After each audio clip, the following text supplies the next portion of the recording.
Okay guys, ఇక్కడ మాకు దర్శనం అయిపోయింది. మన టెంపుల్ అంతా చూసాం కదా. ఇక్కడ నుంచి మేము ఇప్పుడు కుంభకోణం వెళ్తున్నాము.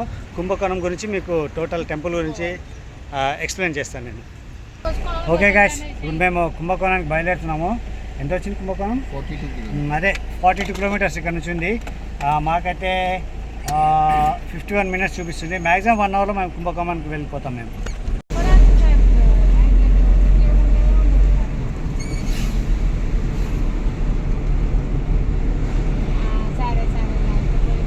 ఓకే గైస్, యాక్చువల్గా మన 1 డేలో మనము తాంజావూరు చూడొచ్చు. తాంజావూరులో దర్శనం చేసుకున్న తర్వాత మనము 42 కిలోమీటర్స్ కుంభకోణం అన్నాం కదా. కుంభకోణంలో కూడా మనం దర్శనం చేసుకున్న తర్వాత కుంభకోణం నుండి వైదీశ్వర టెంపుల్ కూడా అక్కడ నుంచి దగ్గరే అవుతుంది. అక్కడ కూడా వైదీశ్వర టెంపుల్ కూడా, అది కూడా చాలా ఫేమస్ టెంపుల్, మీ అందరికీ తెలిసే ఉంటుంది. ఆ టెంపుల్ కూడా నేను చూపిస్తాను, అది కూడా వీడియో చేస్తాను. అక్కడ నుండి మనము దీనికి వెళ్ళొచ్చు, చిదంబరం టెంపుల్. అక్కడ నుంచి మనకు జస్ట్ ఒక 25 కిలోమీటర్స్ అలా ఉంటుంది. 25 to 30 కిలోమీటర్స్ అలా ఉంటుంది, అంతకంటే ఎక్కువ ఉండదు. ఒకే రోజులో ఈ 4 టెంపుల్స్ మనం కవర్ చేసుకోవచ్చు. ఒకవేళ మీకు ఓపిక ఉంటే కనుక అక్కడే కుంభకోణం నుంచి ఇంకొక మంచి బెస్ట్ ప్లేస్ ఒకటి ఉంటుంది, ఆ ప్లేస్ చూపిస్తాను. కానీ ఆ ప్లేస్ చూడటానికి మాత్రం దాదాపు మనకు హాఫ్ డే పడుతుంది. సో దానికి ఎక్స్ట్రా డేనే పెట్టుకోవాలి. అది మంచి మ్యాంగ్రోవ్ ఫారెస్ట్ అని ఉంటుంది. అది టోటల్ చాలా అద్భుతంగా ఉంటుంది. అది వాటర్లో బోట్లో వెళ్ళాలి. మనం కేరళ అలాంటి ప్లేస్లో మనం చూస్తాము, కానీ ఇక్కడ కూడా చాలా బాగుంటుంది. మ్యాంగ్రోవ్ ఫారెస్ట్ వీడియోని ఆల్రెడీ నేను చేశాను, అది మన ఛానల్లో ఉంది. ఆ లింక్ అనేది ఈ కింద డిస్క్రిప్షన్లో ఇస్తాను. చూడాలి అనుకున్న వారు ఆ లింక్ ఓపెన్ చేసి చూడొచ్చు. కుంభకోణం చెన్నై నుండి 283 కిలోమీటర్స్ ఉంటుంది. మెంబర్ ఆఫ్ ట్రైన్స్ ఉన్నాయి, అలాగే మెంబర్ ఆఫ్ బస్సెస్ కూడా ఉన్నాయి చెన్నై నుండి. అలాగే మన తిరుపతి నుండి కూడా బస్సెస్ అనేవి ఉన్నాయి. తిరుపతి నుండి కుంభకోణం 380 కిలోమీటర్స్ ఉంటుంది. కుంభకోణంలో కొన్ని వందల కొద్ది టెంపుల్స్ ఉంటాయి. కాకపోతే అందులో మెయిన్ టెంపుల్స్ 2 ఉన్నాయి. ఆ మెయిన్ టెంపుల్స్ ఒకటి, తర్వాత ఒక కోనేరు ఉంటుంది, మహామహం కోనేరు అని. ఆ కోనేరుకు చాలా ప్రత్యేకత ఉంటుంది, అది కూడా చాలా ఫేమస్. ఆ కోనేరుకు ఉన్న ఇంపార్టెన్స్ ఏంటి అనేది అక్కడికి వెళ్ళాక నేను చెప్తాను. మనం ఇప్పుడు వెళ్తున్నది కాశీ విశ్వేశ్వర టెంపుల్కి వెళ్తున్నాము. ఇక్కడ స్వామివారు కాశీ విశ్వేశ్వరగా మనకు దర్శనమిస్తారు. అక్కడే పక్కనే కాశీ విశాలాక్షి అమ్మవారు కూడా ఉన్నారు, దర్శనం చేసుకున్నాము. అంతకుముందు ఇక్కడ కోనేరు అవన్నీ ఉన్నాయి. ఆ కోనేరు గురించి ప్రత్యేకత మనం తెలుసుకుందాము, అలాగే స్వామివారిని దర్శనం చేసుకుందాం. ఇక్కడ స్పెషల్గా నవగంగలు ఉంటారన్నమాట ఈ కోనేరులో. అది ఏంటి స్పెషాలిటీ ఏంటి అనేది నేను చెప్తాను. నేను ఇక్కడ కనిపిస్తున్న ఈ నవకన్యలు ఉన్నారు కదా, వీళ్ళంతా కూడా నదులు అన్నమాట. అంటే గంగా నది, యమునా నది, నర్మదా, సరస్వతి, కావేరి, తుంగభద్ర, కృష్ణ, సరయు, ఈ నదులన్నీ ఉన్నాయి కదా. ఈ నవకన్యలందరూ కూడా ఈ కోనేరులో నిక్షిప్తమై ఉన్నారట. ఈ టెంపుల్ పక్కనే మనకు కోనేరు ఉంటుంది. ఈ కోనేరు అనేది మన భారతదేశంలోనే అతిపెద్ద కోనేరట ఇది. మనకు నదులకు 12 సంవత్సరాలకు ఒకసారి పుష్కరాలు ఎలాగైతే వస్తాయో, ఈ కోనేరుకు కూడా 12 సంవత్సరాలకు ఒకసారి పుష్కరాలు వస్తాయి. ఆ పుష్కరాలు వచ్చినప్పుడు ఈ కోనేరులో స్నానం చేయడానికి కొన్ని లక్షల మంది భక్తులు ఇక్కడికి వచ్చి స్నానం చేస్తారు. ఇది ఒక పవిత్రమైన పుణ్యతీర్థం ఇది. ఈ కోనేరు చుట్టూ కూడా 16 మంటపాలు ఉన్నాయి. అలాగే ఈ కోనేరులో 21 బావిలు ఉన్నాయట. వీటిని 21 తీర్థాలుగా చెప్తారు. ఇందులో ఉన్న ఈ వాటర్ ఒక మెడిసిన్లా పనిచేస్తుందట. ఎందుకంటే ఇందులో నవకన్యలు ఉన్నారు కాబట్టి వాళ్ళ శక్తిని అన్నింటినీ ఈ కోనేటిలో వాళ్ళు నిక్షిప్తం చేశారట. అందుకే ఈ కోనేటిలో ఎవరైనా ఎలాంటి ప్రాబ్లమ్స్ ఉన్నవాళ్ళు, హెల్త్ ప్రాబ్లమ్స్ ఉన్నవాళ్ళు ఎవరైనా వచ్చి ఈ కోనేటిలో స్నానం చేస్తే కనుక ఆ ప్రాబ్లమ్స్ అన్నీ తీరిపోతాయని చెప్పేసి ఇక్కడికి వచ్చే భక్తుల నమ్మకం. అందుకే కొన్ని లక్షల మంది ఈ కోనేటికి వచ్చేసి స్నానాలు చేస్తారు. ఈ కోనేరులో స్నానం చేసి ఇక్కడ స్వామివారిని దర్శనం చేసుకున్న తర్వాత కుంభకోణంలో ఉన్న మెయిన్ టెంపుల్ అయిన ఆది కుంభేశ్వర టెంపుల్ని దర్శిస్తారు. ఆ టెంపుల్ ఇక్కడ నుంచి మనకు దాదాపు ఒక 1.5 కిలోమీటర్ ఉంటుంది. ఇక్కడ నుంచి మనకు ఆటోస్ అవైలబుల్ ఉంటాయి. ఆటో వాళ్ళు 50 రూపీస్ ఛార్జ్ చేస్తున్నారు.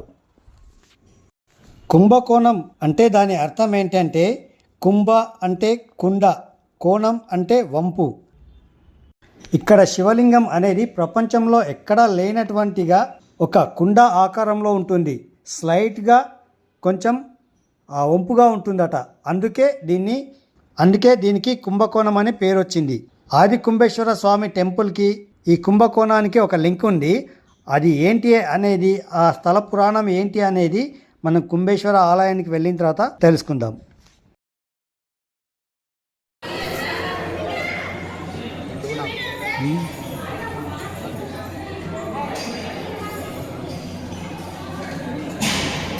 ఓకే గైస్, మనము టెంపుల్ దగ్గరికి వచ్చాము. అక్కడ కనిపిస్తుంది కదా, అదే టెంపుల్ కుంభేశ్వర ఆలయం, కుంభేశ్వర టెంపుల్. మనం కార్ పార్కింగ్ ఎక్కడ ఉందో తెలీదు. కార్ పార్కింగ్ ఇక్కడ కూడా మ్యాక్సిమం పెట్టుకోవచ్చు అనుకుంటాను, కార్ పార్కింగ్. సో అక్కడైనా టెంపుల్లో పార్కింగ్ ఉంటుంది, అక్కడ పార్కింగ్ చేసి మన దర్శనానికి వెళ్దాం. అక్కడ మెయిన్ కనిపిస్తుంది కదా, అది కుంభేశ్వర ఆలయము. ఇది కూడా ఒక టెంపుల్. ఇది ఏ టెంపుల్ మంచిది చూసి నాకు పేరు ఏదో ఉంటాయి కదా, ఏమో వీళ్ళంతా తమిళ్లో ఉంటాయి. అరులింగు అరుల్మిగు.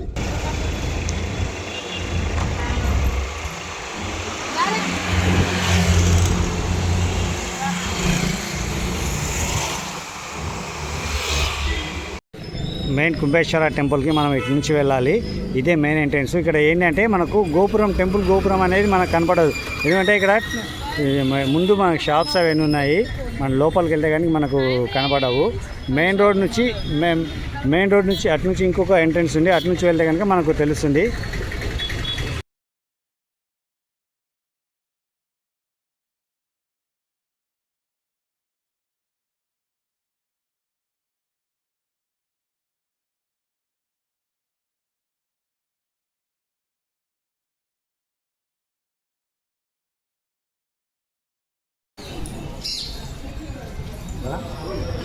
ఈ టెంపుల్ని ఆది కుంభేశ్వర స్వామి టెంపుల్ అంటారు. ఇదే మెయిన్ టెంపుల్ అనమాట కుంభకోణంలో.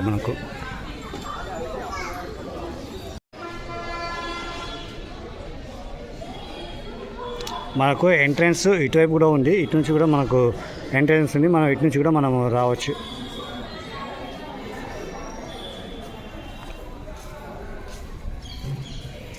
కుంభేశ్వర ఆలయానికి కుంభకోణంకి ఒక లింక్ ఉంది అని చెప్పాను కదా, ఆ స్థల పురాణం ఏంటి అనేది మనం ఇప్పుడు తెలుసుకుందాం. కుంభేశ్వర అని ఎందుకు పిలుస్తారు అనంటే, ఈ భూమండలం పైన సృష్టి బీజం అనేది ఇక్కడ నుండే మొదలయ్యింది. అంటే ఒక యుగం అంతరించిపోయిన తర్వాత కొత్త యుగం అనేది ఈ ప్రాంతం నుండే, అంటే ఈ ప్లేస్ నుంచే బీజం అనేది పడింది.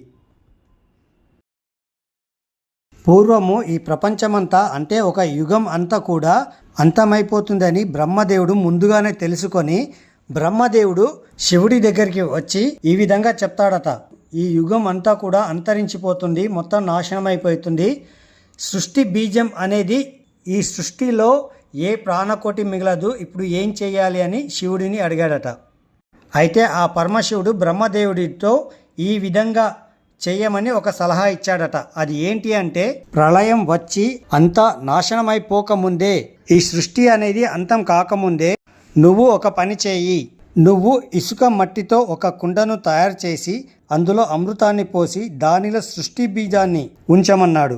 ఇంకా వేదాలను, పురాణాలను, ఇతిహాసాలను జోడించి అందులో నిక్షిప్తం చేయమన్నాడు. వీటన్నింటిని అందులో వేసి పైన మామిడి ఆకులు వేసి కొబ్బరికాయతో ఒక కలశాన్ని తయారు చేయమన్నాడు. దానిని దర్భాలతో కట్టి కదలకుండా ఒకచోట ఉంచమన్నాడు. ఒకచోట ఉంచి బిల్వపత్రాలతో ఆ కలశాన్ని పూజించమన్నాడు. బ్రహ్మదేవుడు ఆ పరమశివుడు చెప్పినట్టుగానే చేశాడు. కొంతకాలం తర్వాత బ్రహ్మ చెప్పినట్టుగానే ప్రళయం వచ్చి సముద్రాలు ఉప్పొంగి జీవకోటి అంతా సర్వనాశనమైపోయి జీవం, ప్రాణకోటి అనేది ఏది లేకుండగా మొత్తం సముద్రంలో కొట్టుకుపోయిందట. అయితే అప్పుడు బ్రహ్మదేవుడు తయారు చేసిన అమృత భాండం, అంటే ఆ కలశం ఉంటుంది కదా, అది నీటిలో కొట్టుకుంటూ వచ్చి ఒక ప్లేస్లో ఆగుతుంది. ఆ ప్లేస్ ఏది అంటే ఇదే ప్లేస్ అన్నమాట, ఈ కుంభకోణం అనే ఈ ప్రాంతానికి వచ్చి అక్కడ ఆగుతుంది అది. అప్పుడు పరమశివుడు ఈ ప్రాంతానికి వచ్చి అమృత భాండం, అంటే ఆ కలశం ఉంటుంది కదా, అమృత భాండం, ఆ భాండాన్ని తన త్రిశూలంతో విచ్ఛిన్నం చేస్తాడు. అప్పుడు ఆ కలశంలో నుంచి వచ్చిన సృష్టి బీజాలు మొత్తం వేరే వేరే ప్రాంతాల్లో పడిందట, ఇక్కడ కూడా పడిందట. అయితే మొదటిగా ఇక్కడ పడింది కాబట్టి సృష్టి అనేది ఇక్కడ నుంచే మొదలవుతుంది, జీవకోటి అనేది. అందుకని దీన్ని కుంభకోణం అని పేరు వచ్చింది. ఇది ఈ స్థల పురాణం.